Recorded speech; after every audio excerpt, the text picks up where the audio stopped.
Good morning दोस्तों, कैसे हैं हम सब लोग? एकदम मस्त ना। तो सबसे पहले आप सभी को जय श्री केदार, हर हर महादेव दोस्तों, हर हर महादेव। और हर हर महादेव दोस्तों, हर हर महादेव। दोस्तों कल मैंने एक ब्लॉग डाला था आप लोगों के लिए डीजे सार्जन को लेकर के। हाँ, तो आज का ब्लॉग होने वाला है आपको आपके अपने चहेते डीजे और मेरठ की शान नूर नगर वाले अमर डीजे को लेकर के। ठीक है ना दोस्तों? तो आज हम अमर डीजे के बारे में बात करेंगे। दोस्तों इधर उधर की बात ना करके सीधी पॉइंट पे चलते हैं। बस इतना बता देता हूँ कि एक यूट्यूबर की लाइफ खाली एक यूट्यूबर जैसी नहीं होती जैसी आप लोग देखते हैं, ऐसा नहीं होता। जो लोग सिर्फ यूट्यूब के ऊपर डिपेंड रहते हैं, यानी यूट्यूब पे ही वर्क करते हैं, यूट्यूब का ही काम करते हैं, तो उनकी लाइफ तो जैसी होती है। लेकिन अगर मैं अपनी बात करूं तो देखो, फैमिली वाला बंदा हूं। तो सुबह उठ के आप देख रहे हैं मेरे पीछे मेरी ये शॉप है, स्टेशनरी की शॉप है। उसको सुबह सुबह यहाँ बैठना होता और उसके बाद यहाँ से उठ करके अपनी दूसरी शॉप पे जाना होता, शाम तक, फिर रात तक मैं वहाँ पे रहता हूँ। और रूटीन वर्क भी करने होते हैं, फैमिली का भी ध्यान रखना होता है, आप लोगों का भी ध्यान रखना होता है, अपने शौक भी पूरे करने होते हैं, आप लोगों को अच्छी अच्छी वीडियो भी दिखानी होती है। तो मेरी लाइफ कुछ डिफरेंट लाइफ है। मुझको फैमिली और यूट्यूब दोनों को मैनेजमेंट करके रखना पड़ता है। तो मैं बात कर रहा था आज एक आपके अपने चहेते डीजे अमर डीजे की। इसके बाद और डीजे भी आएंगे, आपका मेरठ के ही डीजे हैं, वो जो लाइन में लगेंगे उनका रिव्यू भी करेंगे। लेकिन आज सबसे पहले करने वाले हैं हम अमर डीजे का रिव्यू। दोस्तों अमर डीजे का जो मालिक है सुनील सागर जी, चिंटू भाई, उनकी अगर बात करें ना तो वो कहते हैं ना सोशल मीडिया के जो चकाचौंध होती है, जो भी होती है बातें होती है, उन सबसे दूर रहते हैं। एक अकेला बंदा ऐसा है जो मैंने देखा है कि अपने डीजे के लिए काम तो करते हैं, लेकिन लाइम टाइम को या ये चमक धमक को इससे दूर रहते हैं। वो सोशल मीडिया पर नहीं आते हैं, बहुत कम आते हैं, बहुत कम। आप लोगों ने देखा होगा उनकी सबसे कम वीडियो पड़ी होंगी आप लोगों की कि वो डायरेक्ट आकर के कहीं कुछ बात करते हो। ऐसा ही उन्होंने इस साल भी किया था, 2024 की कावड़ यात्रा में है। उन्होंने मेरे से वादा किया था कि राकेश जी एक इंटरव्यू डालेंगे, क्योंकि देखिए मेरा काम है सबसे पूछने का, मैं सबसे पूछता हूँ, लेकिन पूछता हूँ एक बार ही। अगर कोई इच्छा रखता है तो मैं उसके पास चला जाता हूँ, कोई मना कर देता है या कोई मेरे मैसेज का या फ़ोन का जवाब नहीं देता था, उसके पास भाई साहब दोबारा जाता नहीं हूँ। हाँ, तो इतना मैं भी थोड़ी सी रेस्पेक्ट रखता हूँ ये चीज़ की। तो चिंटू भाई ने मुझसे बोला था राकेश जी एक इंटरव्यू दूंगा, एक ही इंटरव्यू दूंगा, और सिर्फ ये मेरा वादा है कि वो आपके चैनल पे ही आएगा, बाकी मैं नहीं आता सोशल मीडिया पे। और मेरे गुरुजी हैं वो आपका शेरू भाई हैं, न्यू लक्ष्मी साउंड वाले, उनको अपना गुरु मानते हैं, उनको गुरु मानते हैं और इज्जत भी पूरी देते हैं। गुरु मानो तो दोस्तों यहाँ बात आ जाती है, एक छोटी सी और बात बढ़ाऊं मैं, कि अगर आप किसी को गुरु मानो तो रेस्पेक्ट से मानो, नहीं तो मानने की कोई जरूरत नहीं है। तो ये बात चिंटू भाई पे पूरी तरह से लागू होती है कि वो शेरू भाई को अपना गुरु मानते हैं और उनकी रेस्पेक्ट भी करते हैं। वो कहते हैं कि मेरे गुरु जी बोलते हैं कि लोगों को काम से मारो, लोगों को काम दिखाओ। जरूरी नहीं है कि रोज रोज बैठ के आप ऑनलाइन आ जाओ या ना, इन चीज़ों से दूर रहो, लोगों को आप अपना काम दिखाओ। तो ऐसा चिंटू भाई बोलते हैं। और उन्होंने शायद ये चीज़ करके भी रखी है, अपने गुरु का मान सम्मान उन्होंने रखा भी है, इसलिए वो सोशल मीडिया से, किसी भी तरह की ऑनलाइन प्लेटफॉर्म से दूर रहते हैं। और बात कर लेते हैं अब उनकी। तो उन्होंने मुझसे बोला था कि राकेश जी एक ही इंटरव्यू आएगा और वो सिर्फ और सिर्फ आपके चैनल पर आएगा। तो दोस्तों वो चैनल पे मेरे आया भी। कावड़ यात्रा जैसे ही शुरू हुई उसके स्टार्टिंग में उन्होंने हरिद्वार जाने से पहले मेरे को कॉल करके बुलाया कि राकेश जी आज आ जाओ, हम लोग निकल रहे वाले हैं, आप आके बात कर सकते हैं, 2 बातें जो आपको करनी वो कर सकते हैं। तो मैंने उनके वहाँ पर उनका इंटरव्यू भी लिया था और उनका लोड होते हुए आपको सामान भी दिखाया था जब वो यहाँ से मेरठ से निकले थे हरिद्वार के लिए।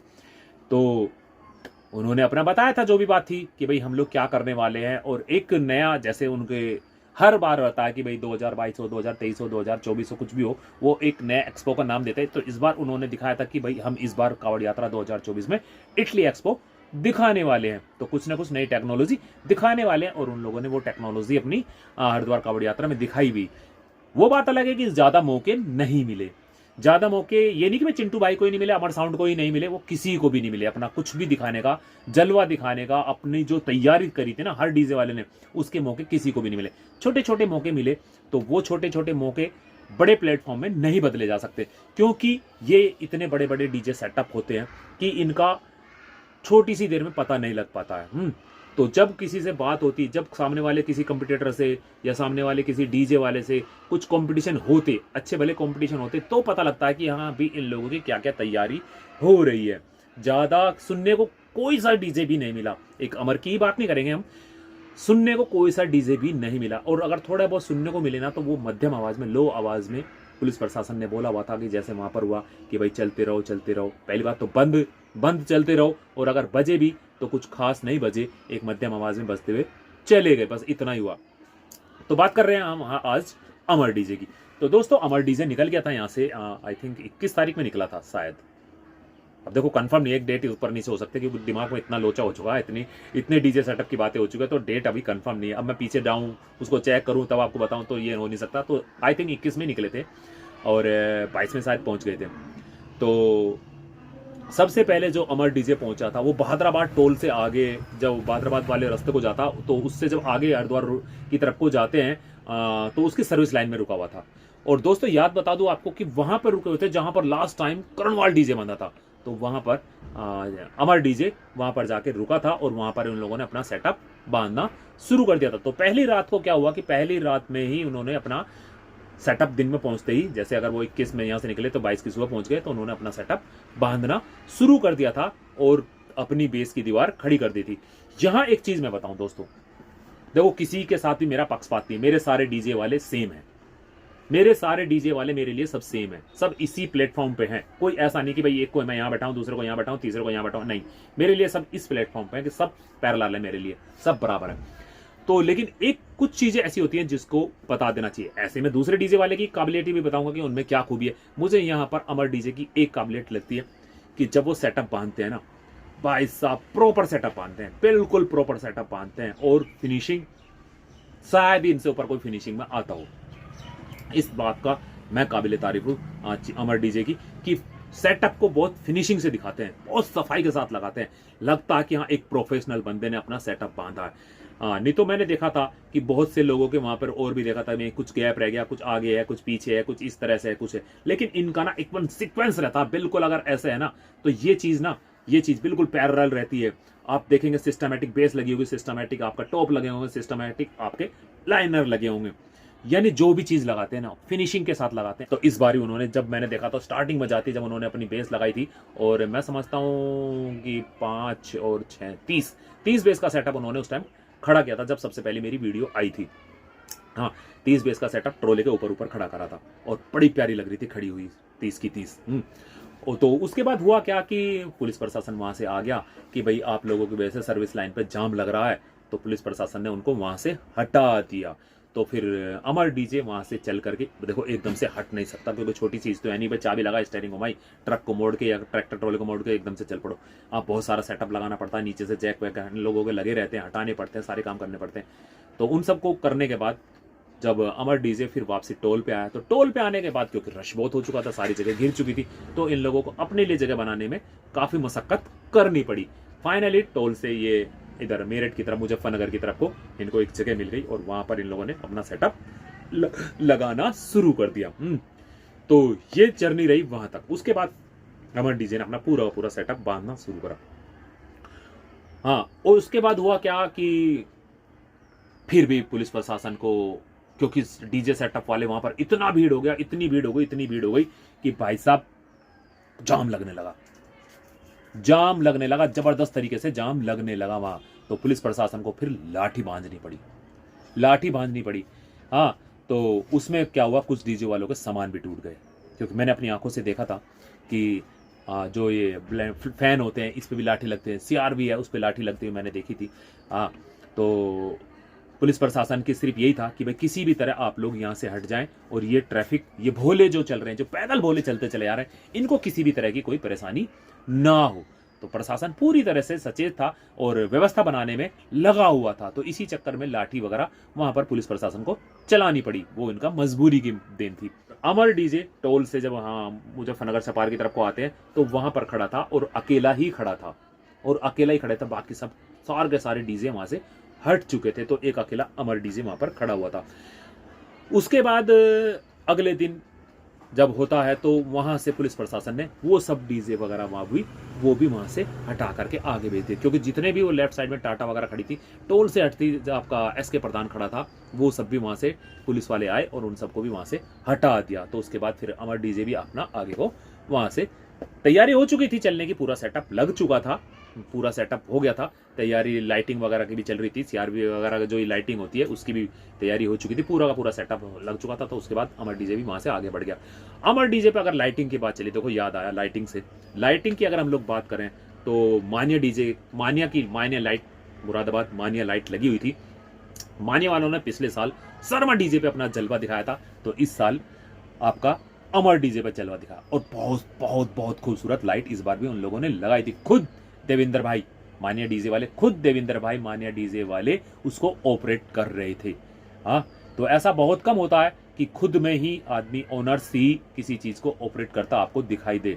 नहीं तो कोई ना कोई दूसरा बंदा, उनका स्टाफ का, उनका मेंबर का या भाई ऐसे करके दिखाई दे जाते हैं। लेकिन मानिया वाले वहां पर देवेंद्र भाई मुझे खुद ऑपरेट करते हुए वहां पर दिखाई दिया, और उन्होंने लाइट में काफी अच्छा जलवा दिखाया, बहुत अच्छी लाइट लगी हुई थी। तो जैसे 2023 में शर्मा डीजे के ऊपर नाम था, तो इस बार अमर डीजे पे भी लाइट में बहुत अच्छा जलवा रहा मानिया लाइट्स का। तो काफी सुंदर लाइट थी। और अब बात कर लेते हैं अमर डीजे में। तो दोस्तों 30 बेस फ्रंट पे ऊपर खड़ी हुई थी, नीचे भी बेस लगी हुई थी, उसके बाद नीचे भी बेस लगी हुई थी, उसके बाद साइड में भी बेस लगी हुई थी, और काफी प्रॉपर लगी हुई थी, और काफी अच्छी क्वालिटी आ रही थी, काफी अच्छी क्वालिटी आ रही थी। लाइनर से बड़ी प्यारा संगीत की आवाज आ रही थी, बहुत टॉप गजब की आवाज निकाल रहे थे, टॉप बहुत गजब की आवाज निकाल रहे थे। किसी की भी तरह की कोई कमी वहां पर नहीं दिखाई दी, है ना। तो एक अच्छा साउंड, एक अच्छी क्वालिटी के साथ बजता हुआ चला आ रहा था हरिद्वार से मेरठ की तरफ को। ये बात अलग है, ये बात अलग है। मैंने पहली वीडियो में बोला कि मेरे बैड लक इस बार ऐसे रहे कि जो छोटे मोटे कंपटीशन हुए, बट देखो बड़ा कंपटीशन तो कोई हुआ ही नहीं, लेकिन जो छोटे मोटे कंपटीशन हुए, कोई 1 मिनट, कोई 2 मिनट या 4 मिनट का अगर कोई कंपटीशन हुआ होगा, वो भी मेरे हाथ नहीं लगा अमर का। तो ये मेरा बैड लग रहा, जबकि मैं अपने हाथी को लेकर के इधर से उधर, उधर से इधर, हाथी को मैंने सिर्फ इसीलिए रखा हुआ था कि फटाफट एक जगह से दूसरी जगह पहुंच सकूं। लेकिन वो जो भी कंपटीशन हुआ, ऐसा हुआ कि भाई मैं पीछे किसी को कवर कर रहा हूं तो पता लगा आगे किसी का कंपटीशन हो गया, क्योंकि लंबे अगर कंपटीशन चलते तो हाथ लग जाते, कोई ना कोई फोन करके बता ही देता कि राकेश भाई जल्दी से आ जाओ कंपटीशन हो रहा। इतने वो फोन करके बताते, इतने वहां पहुंचता, कंपटीशन खत्म हो चुका होता, पुलिस प्रशासन हटा देता है, चलो चलो चलो चलो चलो चलो।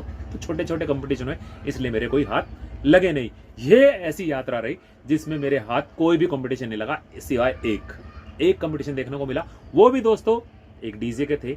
उनके बारे में जब उनका नंबर आएगा मैं बताऊंगा। वो भी तब लगा कि मैं पीछे से अपने हाथी के साथ चलता चला आ रहा था, तो बज रहा था वो लास्ट के 4-5 मिनट, वो मेरे कंपटीशन मेरे हाथ लग गया। तो अमर साउंड बहुत अच्छा बजा, बहुत अच्छा बजा। और हरिद्वार से जहां से बजना शुरू हुआ था, क्योंकि स्टार्टिंग में तो प्रशासन ने बजने ही नहीं दिया, तो जब मंगलोर के नजदीक पहुंचते हैं तभी से हम अमर साउंड बजना शुरू हुआ था। उससे पहले सारे डीजे चुप आ रहे थे। मेरी नजर में अगर मैं बात करूं तो सबसे पहले आई थिंक राधा स्वामी और चौधरी डीजे ही बजे थे, नहीं तो उससे पहले सब डीजे शांत थे। तो मैंने ब्लॉग डाला था राधा स्वामी और चौधरी डीजे के लिए भी सबसे पहले ये 2 डीजे बजे हैं।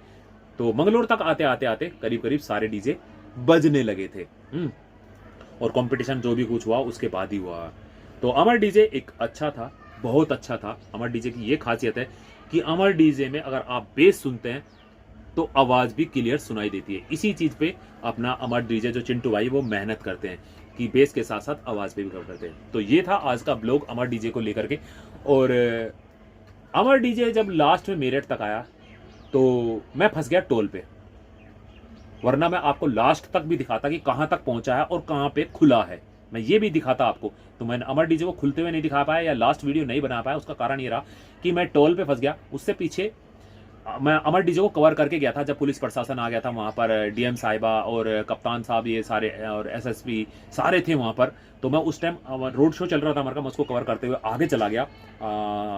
पहले टोल पार करके, सकौती पार करके और वो सिवाया पार करके मैं वहां तक चला गया था। लेकिन जब वहां से वापसी आया मैंने कहा चलो अब आगे चल के सारे डीजे को एक एक बार और कवर करेंगे। तो मैं टोल पर फंस गया। टोल पे ऐसा फंसा दोस्तों, लाइफ में इतना तगड़ा रिस्क लिया मैंने कि मैं टोल से पीछे था, एक रास्ता था छोटा सा, बम्बा जिसको बोलते हैं, छोटी सी नहर या नाला टाइप था वो। मैंने सोचा इसको पार करके और सिवाया गांव है इसको क्रॉस करके फिर नीलकंठ इंस्टीट्यूट से निकल करके दोबारा से मोदीपुरम वाली रोड पर आ जाऊंगा, ये सोच के मैं उस रास्ते पे चला गया। लेकिन मुझे नहीं पता था वो रास्ता मुझे दोबारा से जंगल के रास्ते दोराला ले जाएगा। मैं दोराला शुगर मिल पे पहुंच गया। और मैंने कहा ये कहाँ गया रात, अकेला वैसे मैं। उसके बाद फिर मैंने एक पुलिया दिखाई दी तो मैंने लेफ्ट साइड को काट दिया। मैंने कहा कैसे भी करके मैं पावली खास पहुंच जाऊं किसी तरह से, तो वहां से रास्ता मुझको याद है। वो मेरे सफर मैंने बहुत रात के सफ़र करे दोस्तों, बहुत, लेकिन वो सफ़र बहुत ज़्यादा डेंजर हो गया था। रात के करीब 11 बज रहे थे, मैं उस शाम में फंस गया था वहाँ से निकल के, और मैं चला गया उधर को। और भाई साहब सुनसान रास्ता, कभी इतना चौड़ा रास्ता तो कभी इतना सा रास्ता, कभी इतना चौड़ा रास्ता तो कभी इतना चौड़ा रास्ता, कीचड़, ये खेतों के रास्ते में पता नहीं कैसे कैसे करके कहाँ निकला। मैं आया बाईपास पे, एक बार फिर निकल गया, तो बाईपास पे भी मुझे वो जाम एजिटेड मिला। मैंने फिर वापसी मोड़ी, फिर जंगलों के रास्ते, फिर खेतों के रास्ते, पता नहीं कहाँ को निकल के मैं खिरवा रोड पर निकल के आया। खिरवा रोड पे निकल के आने के बाद मुझे जब दिखाई दिया जाम नहीं था, फिर मैंने वहाँ से कैंट एरिया के अंदर आया। कैंट एरिया में अपना घूमता हुआ सरदापुरी से होता हुआ, कैंट एरिया में से होता हुआ, कंपनी बाग के पास से होता हुआ, कांच के गुरुद्वारे के पास से होता हुआ, तब मैं अपने घर पहुंचा। तो जो रास्ता मुश्किल से 10 मिनट का था, उसको कवर करने के मेरे को 2.5-3 घंटे लग गए। यहां तक हुआ था कि मैंने अपने घर करके फोन बता दिया था कि मैं रास्ता भटक गया, मेरे साथ क्या होगा मुझे नहीं पता, मैं ऐसी जगह फंस चुका हूँ, कुछ जानकारी नहीं है मैं हूँ कहाँ। उसके बाद फिर मैंने मैप पे डाला, और भाई साहब तब मैं घर आया। तो ये था एक छोटा सा ब्लॉग और मेरी छोटी सी जर्नी कि उस रात मेरे पर क्या हुआ। इसलिए मैं लास्ट ब्लॉग नहीं दिखा पाया, अमर को खुलते हुए नहीं दिखा पाया, या अमर का लास्ट ब्लॉग भी नहीं दिखा पाया। तो उम्मीद करता हूँ आज का आपको ब्लॉग अच्छा लगा हो। अगर आपको ब्लॉग अच्छा लगा हो तो वीडियो को लाइक करें बिना ना जाना, कमेंट करके जरूर बताना कि आपको मेरी हरिद्वार जर्नी कैसी लगी।